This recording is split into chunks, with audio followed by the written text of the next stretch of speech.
Police Saroj Pandey भजन की तरफ से स्वागत करती हूँ। एक भोले बाबा का शादी का मजाक का गीत है, आप लोग अच्छे से देखिए और नहीं मन होगा तो भी देखिए और कमेंट में बताएं कि ये भजन कैसा लग रहा है। मजबूरी है, अच्छा भी लगेगा। आना रहेगा वो भी आ जाए। हाँ, भोलेनाथ की बाराती, भोले बाबा के बाराती में। अरे भोले बाबा चल ले ससुराल हो रामा दुल्हा बन के।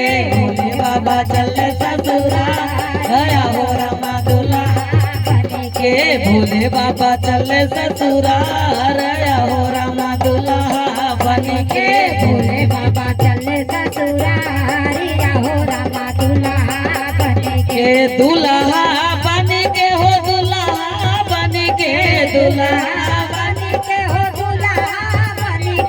भोले बाबा चले ससुराल हो रामा दुल्हा बन के। भोले बाबा चले ससुराल हो रामा दुल्हा बन के। मथवा पे शोभेल गंगा जी के धरवा, जटावा में शोभेला बड़े बड़े जटावा। मथवा पे शोभेला बड़े बड़े जटावा। मथवा पे शोभेला बड़े बड़े जटावा। मथवा पे चंदवा जया हो रामा दुल्हा बन के। मथवा पे चंदवा जया हो रामा दुल्हा बन के। मथवा पे चंदवा जया हो रामा बन के। भोले बाबा चले ससुराल हो रामा दुल्हा बन के। भोले बाबा चले ससुराल हो रामा दुल्हा बन के। अरपरी जब बरिया दिया दुआरिया पे गई। जब बरिया दुआरिया पे गई। दुआरिया पे गईले दुआरिया पे गईले दुआरिया पे गई। दुआरिया पे गई। जब बरिया दिया दुआरिया पे गईले। जब बरिया दुआरिया पे गई। अरे सासु परी छेली दमाद हो रामा दुल्हा बन के। सासु परी छेली दमाद हो रामा दुल्हा बन के। सासु परी छेली दमाद हो रामा दुल्हा बन के। भोले बाबा चले ससुराल हो रामा अरे थरिया पटकली ससु लोढ़वा पटकली। थरिया पटकली ससु लोढ़वा पटकली। अरे सपावा छोड़ेला फुफुकार हो रामा दुल्हा बन के। सपावा छोड़ेला बन के। भोले बाबा चले ससुराल हो रामा दुल्हा बन के। भोले बाबा चले ससुराल हो रामा दुल्हा बन के। जब दुल्हा बाबा भोले बाबा जब दुल्हा बन के गए, थाली लोटा जब सास पटक के चली पराए ना, उन बेचारी बोली सुबह से मैं लगी हूँ, अब मेरा क्या होगा। लग रहा है पार्वती जी का भोले बाबा का ब्याह नहीं होगा, अब मेरा भी नेक होकर कुछ मिलेगा नहीं।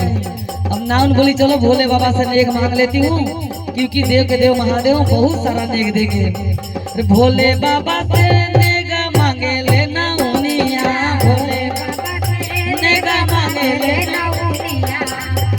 नाउनिया हो मांगे ले नाउनिया। मांगे ले नाउनिया। तेरी भोला हमारा के ने गया हो रामा दुल्हा बन के। तेरी भोला हमारा के गया हो रामा दुल्हा बन के। तेरी बाबा हमारा के ने गया हो रामा बन के। भोले बाबा बोले कि मेरे जेबा में तो कुछ है नहीं। भस्मी भभूत काट के एक पुड़िया में बांध के नाउन को दे दिए। जब नाउन को दे दिए तो नाउन बोली बहुत अमानत बड़ा दे दिए महादेव जी, ब्लाउज में रख ली। और ब्लाउज में रख ली, बोली घर पे जाके देखूंगी। जब ब्लाउज में तो भभूत भस्मी क्या हुआ आप लोग ध्यान से सुनिए। ब्लाउज में देखिए क्या बन के चलने लगा। अरे सरर सरर सांप करे खरर खरर गोजर। सरर सरर सांप करे खरर खरर गोजर।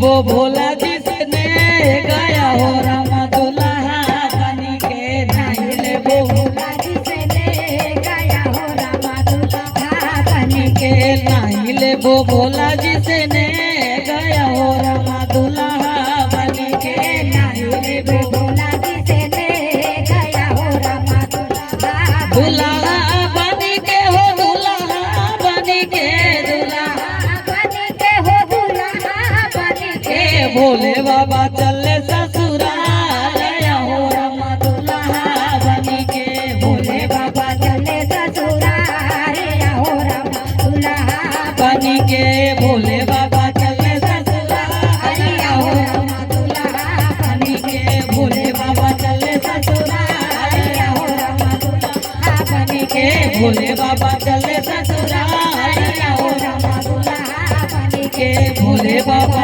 चले ससुराल हो रामा दुल्हा बनी के।